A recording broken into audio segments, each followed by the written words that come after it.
Welcome back. Today, we're unpacking an explainer that honestly kind of completely flips the script on ancient history. We're diving into source material that looks at the origins of institutional religion, but not through the usual lens of spiritual revelation. Instead, it views the whole thing through the highly calculated, strictly administrative lens of Roman statecraft. These texts make a pretty bold argument that the foundation of ancient creeds was actually just a massive, meticulously planned political project. So, to really wrap our heads around this thesis, we have to start with the ultimate Roman administrative dilemma. How do you unify millions of pagans without sparking a massive civil war?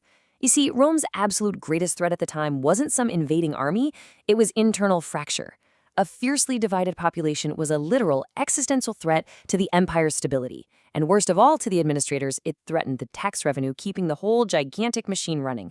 They needed a huge, sweeping solution to get everybody on the exact same page. Okay, let's dive into this, because the solution they engineered was just audacious in its sheer political utility. The answer? You just rebrand their ancient traditions.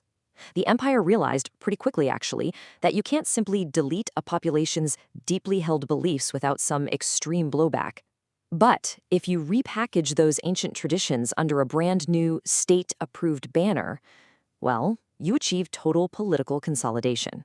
To see exactly how they pulled off this massive rebranding, here's our roadmap for today. 1. The imperial strategy. 2. The council timelines. 3. Assimilating pagan triads. 4. Shift to Mother Goddess Mary. 5. The erasure of accountability. And finally, 6. The whitewashers. Let's kick things off with part 1. The imperial strategy. State-sponsored political consolidation. According to the sources we're exploring, the overarching goal of the Roman state was to bring a completely fractured, incredibly diverse population under a single institutional banner. It's essentially a Trojan horse strategy. The administration desperately needed peace and stability to keep the empire's wheels turning, but, relying on military force was expensive and usually pretty temporary. A unified, state-sponsored institutional religion, on the other hand, was the perfect vehicle.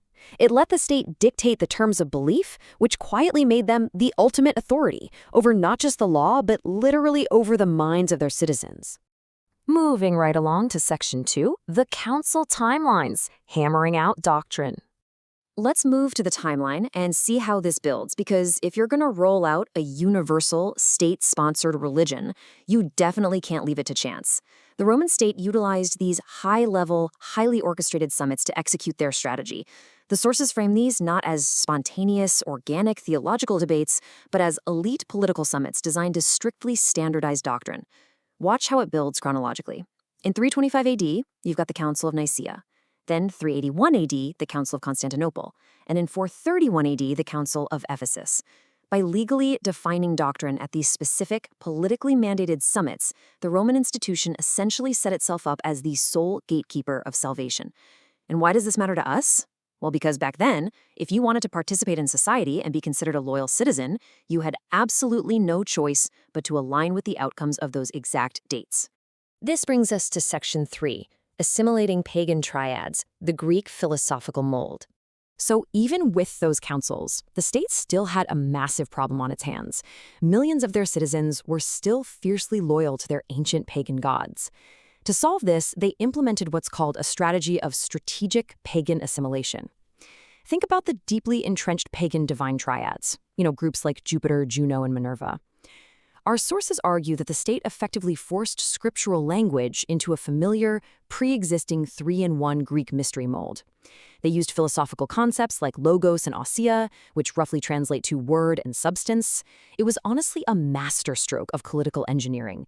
It allowed pagan populations to just keep worshiping their familiar triads, but now under new state-approved labels. The goal wasn't to change their deeply held habits, it was just to redirect their loyalty entirely toward the new institution. Now, on to Section 4, the shift to Mother Goddess Mary, the Council of Ephesus. This is where we really see the council timeline perfectly intersect with a massive cultural shift in pagan practices. At the Council of Ephesus in 431 AD, the official title Theotokos, which means Mother of God, was granted to Miriam, or Mary, which effectively deified her. Now, what's really interesting about this move is that according to the text we're examining, it wasn't purely a theological evolution. Not at all. It was a calculated political bridge. The Roman administrators knew for a fact that goddess worship was basically a non-negotiable habit for millions of their pagan subjects. They desperately needed a figure to fill that exact void within the newly built state religion. When you compare the historical timelines directly with the cultural shifts happening in that era, the strategy is laid bare. The deep, ingrained reverence for ancient goddesses like Isis and Cybele was systematically absorbed into the new institutional framework, with Mary taking on the role of Theotokos. The sources impartially report that by officially sanctioning this in 431 AD at Ephesus, the state seamlessly absorbed the incredibly powerful Queen of Heaven archetype. It successfully pacified the pagan masses, all while keeping them firmly under Roman control. Which leads us to Section 5, the erasure of accountability, severing the connection. Because think about it, once you've rebranded ancient traditions into a shiny new state religion, the absolute last thing you want is the general public fact-checking your new doctrines against the original texts. The sources detail a three-pronged strategy of systematic erasure. First, linguistic barriers. They locked scriptures away in Latin and Greek to sever the everyday masses from the original meanings. Second, calendar manipulation. They destroyed the original 364-day solar calendar to completely neutralize the timeline-based authority of the ancient texts. And third, abstract theology. They redefined the Creator as an incomprehensible philosophical mystery rather than a concrete lawgiver. And why does this matter? Well, because together, these three tactics completely stripped away the original covenant boundaries. It left the state institution as the absolute, unquestionable authority. Finally, we arrive at Section 6, the Whitewashers, Warnings from Antiquity. You see, this whole process didn't happen without pushback.